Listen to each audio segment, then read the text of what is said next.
Assalamualaikum warahmatullahi wabarakatuh. Perkenalkan, nama saya Salwa Saputra. Di sini saya akan menjawab pertanyaan final dari Bapak dosen pengampu dari matkul Pendidikan Anti Korupsi. Soalnya yaitu berbagai kebijakan telah dilakukan pemerintah untuk memberantas narkoba, mulai dari penindakan hukum hingga rehabilitasi pengguna, namun tingkat peredaran narkoba masih tinggi bahkan di lembaga masyarakat. Berdasarkan hal tersebut, bagaimana Anda mengevaluasi efektivitas pemberantasan narkoba di Indonesia? Apa yang perlu diperbaiki atau ditinjau ulang dari pendekatan yang ada saat ini? Pemberantasan narkoba saat ini, yang pertama adalah penegakan hukum yang konsisten. Banyak kasus narkoba yang berhenti pada kurir atau pengguna kecil, sementara jaringan besar seringkali tidak tersentuh. Dan kedua, terjadi oknum aparat yang justru terlibat dalam peredaran narkoba, termasuk di lembaga masyarakat. Yang kedua, lapas menjadi sarang baru peredaran. Fakta bahwa narkoba masih beredar di penjara menunjukkan adanya kelemahan sistem pengawasan dan integritas petugas.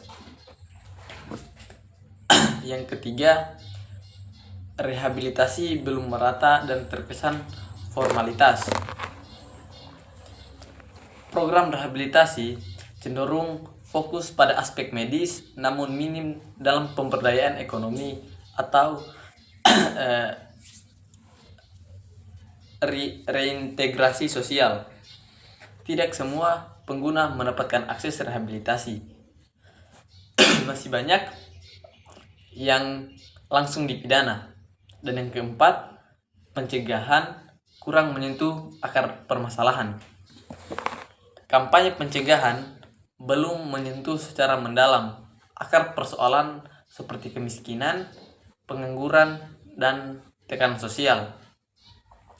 Sosialisasi sering bersifat seremonial dan tidak berkelanjutan. Dan apa yang perlu diperbaiki atau ditinjau ulang? Untuk yang pertama itu adalah pendekatan holistik. Penindakan hukum tetap penting, tetapi harus dibarengi atau disamai dengan edukasi, pemberdayaan, dan penyembuhan. Perlu pendekatan berbasis kesehatan masyarakat terhadap pengguna, bukan kriminalisasi. Dan yang kedua, reformasi lembaga permasyarakatan. Perlu sistem pengawasan digital seperti CCTV, blokir sinyal HP, dan rotasi petugas untuk mencegah kolusi dengan bandar. Tingkatkan pelatihan petugas agar profesional dalam mengerjakan pekerjaannya.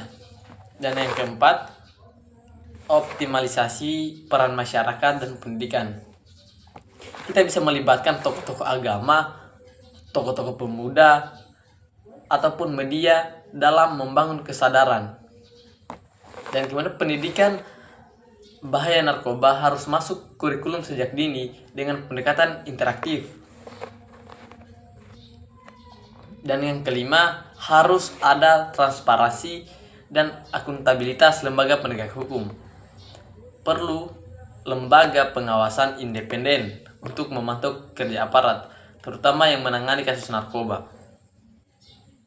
Mungkin itu saja yang bisa saya jawab dan bisa saya sampaikan. Lebih dan kurangnya mohon dimaafkan. Saat itu dengan wabillahi taufiq wal hidayah. Wassalamualaikum warahmatullahi wabarakatuh.